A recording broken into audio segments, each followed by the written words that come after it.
7 Hermetic Principles. Chapter Roman 3. Mental Transmutation. Mind as well as metals and elements may be transmuted from state to state, degree to degree, condition to condition, pole to pole, vibration to vibration. True Hermetic transmutation is a mental art. The Kybalion. As we have stated, the Hermetists were the original alchemists, astrologers, and psychologists, Hermes having been the founder of these schools of thought. From astrology has grown modern astronomy, from alchemy has grown modern chemistry, from the mystic psychology has grown the modern psychology of the schools. But it must not be supposed that the ancients were ignorant of that which the modern schools supposed to be their exclusive and special property. The records engraved on the stones of ancient Egypt show conclusively that the ancients had a full comprehensive knowledge of astronomy, the very building of the pyramids showing the connection between their design and the study of astronomical science. Nor were they ignorant of chemistry, for the fragments of the ancient writings show that they were acquainted with the chemical properties of things.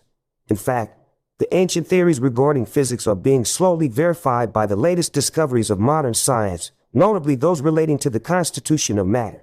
Nor must it be supposed that they were ignorant of the so-called modern discoveries in psychology. On the contrary, the Egyptians were especially skilled in the science of psychology, particularly in the branches that the modern schools ignore, but which, nevertheless, are being uncovered under the name of psychic science, which is perplexing the psychologists of today, and making them reluctantly admit that there may be something in it after all. The truth is that beneath the material chemistry, astronomy, and psychology, that is, the psychology in its phase of brain action, the Kybalion resource page 19 Mental Transmutation http://www.kybalion. Or, ancients possessed a knowledge of transcendental astronomy, called astrology, of transcendental chemistry, called alchemy, of transcendental psychology, called mystic psychology. They possessed the inner knowledge as well as the outer knowledge, the latter alone being possessed by modern scientists. Among the many secret branches of knowledge possessed by the Hermetists was that known as mental transmutation, which forms the subject matter of this lesson. Transmutation is a term usually employed to designate the ancient art of the transmutation of metals, particularly of the base metals, into gold. The word transmute means to change from one nature, form, or substance into another, to transform Webster. And accordingly, mental transmutation means the art of changing and transforming mental states, forms, and conditions into others. So you may see that mental transmutation is the art of mental chemistry, if you like the term, a form of practical mystic psychology. But this means far more than appears on the surface. Transmutation, alchemy, or chemistry on the mental plane is important enough in its effects, to be sure, and if the art stopped there, it would still be one of the most important branches of study known to man. But this is only the beginning. Let us see why. The first of the 7 Hermetic principles is the principle of mentalism, the axiom of which is the all is mind, the universe is mental, which means that the underlying reality of the universe is mind, and the universe itself is mental, that is, existing in the mind of the all. We shall consider this principle in succeeding lessons, but let us see the effect of the principle if it be assumed to be true. If the universal is mental in its nature, then mental transmutation must be the art of changing the conditions of the universe along the lines of matter, force, and mind. So you see, therefore, that the Kybalion resource page 20 Mental Transmutation http://www.kybalion. Or, mental transmutation is really the magic of which the ancient writers had so much to say in their mystical works, and about which they gave so few practical instructions. If all be mental, then the art which enables one to transmute mental conditions must render the master the controller of material conditions as well as those ordinarily called mental. As a matter of fact, none but advanced mental alchemists have been able to attain the degree of power necessary to control the grosser physical conditions, such as the control of the elements of nature, the production or cessation of tempests, the production and cessation of earthquakes and other great physical phenomena. But that such men have existed, and do exist today, is a matter of earnest belief to all advanced occultists of all schools. That the masters exist and have these powers, the best teachers assure their students, having had experiences which justify them in such belief and statements. These masters do not make public exhibitions of their powers, but seek seclusion from the crowds of men in order to better work their way along the path of attainment. We mention their existence, at this point, merely to call your attention to the fact that their power is entirely mental, and operates along the lines of the higher mental transmutation, under the Hermetic principle of mentalism. The universe is mental, the Kybalion. But students and hermetists of lesser degree than masters, the initiates and teachers, are able to freely work along the mental plane in mental transmutation. In fact, all that we call psychic phenomena, mental influence, mental science, new thought phenomena, etc., operates along the same general lines, for there is but one principle involved, no matter by what name the phenomena be called. The student and practitioner of mental transmutation works among the mental plane, transmuting mental conditions, states, etc., into 21 mental transmutation. Others, according to various formulas, more or less efficacious. The various treatments, affirmations, denials, etc., of the schools of mental science are but formulas, often quite imperfect and unscientific, of the Hermetic art. The majority of modern practitioners are quite ignorant compared to the ancient masters, for they lack the fundamental knowledge upon which the work is based. Not only may the mental states, etc., of oneself be changed or transmuted by Hermetic methods, but also the states of others may be, and are, constantly transmuted in the same way, usually unconsciously, but often consciously by some understanding the laws and principles, in cases where the people affected are not informed of the principles of self-protection. And more than this, as many students and practitioners of modern mental science know, every material condition depending upon the minds of other people may be changed or transmuted in accordance with the earnest desire. Well, in treatments of person desiring changed conditions of life, the public are so generally informed regarding these things at present, that we do not deem it necessary to mention the same at length. Our purpose at this point being merely to show the Hermetic principle and art underlying all of these various forms of practice, good and evil, for the force can be used in opposite directions according to the Hermetic principles of polarity. In this little hook we shall state the basic principles of mental transmutation, that all who read may grasp the underlying principles, and thus possess the master key that will unlock the many doors of the principle of polarity. We shall now proceed to a consideration of the first of the Hermetic 7 principles, the principle of mentalism, in which is explained the truth that the all is mind, the universe is mental, in the words of the Kybalion. We ask the close attention and careful study of this great 22 mental transmutation principle on the part of our students, for it is really the basic principle of the whole Hermetic philosophy and of the Hermetic art of mental transmutation. 23 Mental Transmutation, Chapter Roman 4. The all, under, and back of the universe of time, space, and change is ever to be found the substantial reality, the fundamental truth. The Kybalion. Substance means that which underlies all outward manifestations, the essence, the essential reality, the thing in itself, etc. Substantial means actually existing, being the essential element, being real, etc.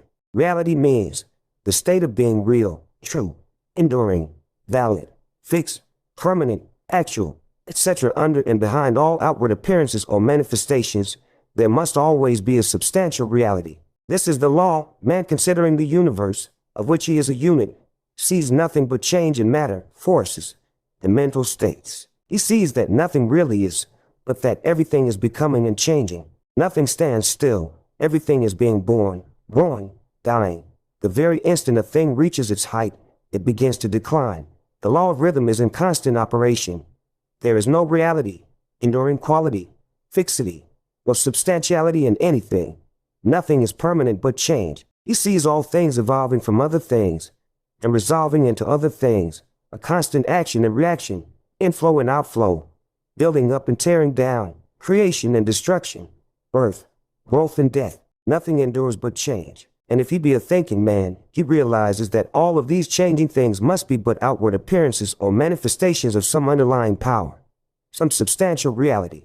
All thinkers, in all lands and in all times, have assumed the necessity for postulating the existence of this substantial reality. All philosophies worthy of the name have been based upon this thought. Men have given to this substantial reality many names. Some have called it by the 24 the all, term of deity under many titles. Others have called it the infinite and eternal energy. Others have tried to call it matter. But all have acknowledged its existence. It is self-evident. It needs no argument. In these lessons we have followed the example of some of the world's greatest thinkers, both ancient and modern, the Hermetic masters, and have called this underlying power, this substantial reality, by the Hermetic name of the all, which term we consider the most comprehensive of the many terms applied by man to that which transcends names and terms. We accept and teach the view of the great Hermetic thinkers of all times, as well as of those illumined souls who have reached higher planes of being, both of whom assert that the inner nature of the all is unknowable. This must be so, for naught by the all itself can comprehend its own nature and being. The Hermetists believe and teach that the all, in itself, is and must ever be unknowable. They regard all the theories, guesses, and speculations of the theologians and metaphysicians regarding the inner nature of the all as but the childish efforts of mortal minds to grasp the secret of the infinite. Such efforts have always failed and will always fail, from the very nature of the task. One pursuing such inquiries travels around and around in the labyrinth of thought, until he is lost to all sane reasoning, action, or conduct, and is utterly unfitted for the work of life. He is like the squirrel which frantically runs around and around the circling treadmill wheel of his cage, traveling ever and yet reaching nowhere. At the end, a prisoner still, and standing just where he started. And still more presumptuous are those who attempt to ascribe to the all the personality, qualities, properties, characteristics, and attributes of themselves, ascribing to the all the human emotions. The Kybalion resource, page 25. The all http://www.kybalion, or feelings and characteristics, even down to the pettiest qualities of mankind, such as jealousy, susceptibility to flattery and praise, desire for offerings and worship, and all the other survivals from the days of the childhood of the race. Such ideas are not worthy of grown men and women, and are rapidly being discarded. At this point, it may be proper for me to state that we make a distinction between religion and theology, between philosophy and metaphysics. Religion, to us, means that intuition or realization of the existence of the all and one's relationship to it, while theology means the attempts of men to ascribe personality, qualities, and characteristics to it.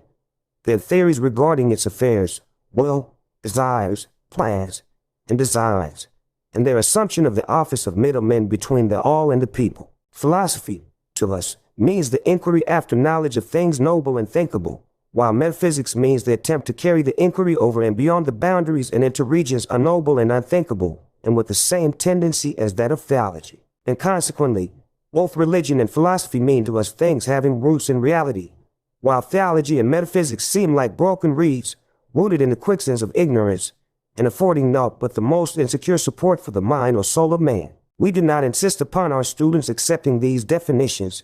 We mention them merely to show our position. At any rate, yon shall hear very little about theology and metaphysics in these lessons. That which is the fundamental truth, the substantial reality, is beyond true naming, but the wise men call it the all. The Kybalion, in its essence, the all is unknowable. The Kybalion, but the report of reason must be hospitably received and treated with respect. The Kybalion, 26. The all, the human reason, whose reports we must accept so long as we think at all, informs us as follows regarding the all, and that without attempting to remove the veil of the unknowable. 1. The all must be all that really is. There can be nothing existing outside of the all, else the all would not be the all. 2. The all must be infinite, for there is nothing else to define, confine, bound, limit, or restrict the all. It must be infinite in time, or eternal. It must have always continuously existed, for there is nothing else to have ever created it, and something can never evolve from nothing. And if it had ever not been, even for a moment, it would not be now. It must continuously exist forever, for there is nothing to destroy it, and it can never not be, even for a moment, because something can never become nothing. It must be infinite in space. It must be everywhere, for there is no place outside of the all. It cannot be otherwise than continuous in space, without break, cessation, separation, or interruption, for there is nothing to break, separate, or interrupt its continuity, and nothing with which to fill in the gaps. It must be infinite in power, or absolute, for there is nothing to limit, restrict, restrain, confine, disturb, or condition it. It is subject to no other power, for there is no other power. 3. The all must be immutable, or not subject to change in its real nature, for there is nothing to work changes upon it, nothing into which it could change, nor from which it could have changed. It cannot be added to nor subtracted from, increased nor diminished, nor become greater or lesser in any respect whatsoever. It must have always been, and must always remain, just what it is now. The all, there has never been, is not now, and never will be, anything else into which it can change. 27. The all being infinite, absolute, eternal, and unchangeable, it must follow that anything finite, changeable, fleeting, and condition cannot be the all. And as there is nothing outside of the all in reality, then any and all such finite things must be as nothing in reality. Now do not become befogged, nor frightened. We are not trying to lead you into the Christian Science field under cover of Hermetic philosophy. There is a reconciliation of this apparently contradictory state of affairs. Be patient, we will reach it in time. We see around us that which is called matter, which forms the physical foundation for all forms, is the all merely matter, not at all. Matter cannot manifest life or mind, and as life and mind are manifested in the universe, the all cannot be matter, for nothing rises higher than its own source. Nothing is ever manifested in an effect that is not in the cause. Nothing is evolved as a consequent that is not involved as an antecedent. And then modern science informs us that there is really no such thing as matter, that what we call matter is merely interrupted energy or force. That is, energy or force at a low rate of vibration. As a recent writer has said, matter has melted into mystery. Even material science has abandoned the theory of matter and now rests on the basis of energy. Then is the all mere energy or force. Not energy or force as the materialists use the terms, for their energy and force are blind, mechanical things, devoid of life or mind. Life and mind can never evolve from blind energy or force. For the reason given a moment ago, nothing can rise higher than its source. Nothing is evolved unless it is involved. Nothing manifests in the effect unless it is in the cause. And so the all cannot be mere energy or force, for if it were, then there would be no such things as life and mind in existence. And we know better than that, for we are alive and using mind to consider this very question. And so are those who claim that energy or force is everything. The Kybalion resource page http://www.kybalion.org. What is there then higher than matter or energy that we know to be existent in the universe? Life and mind. Life and mind in all their varying degrees of unfoldment. Then, you ask, do you mean to tell us that the all is life and mind? Yes and no, is our answer. If you mean life and mind as we poor petty mortals know them, we say no, the all is not that. But what kind of life and mind do you mean? You ask. The answer is living mind, as far above that which mortals know by those words, as life and mind are higher than mechanical forces, or matter. Infinite living mind is compared to finite life and mind. We mean that which the illumined souls mean when they reverently pronounce the word spirit. The all is infinite living mind. The illumined call it spirit.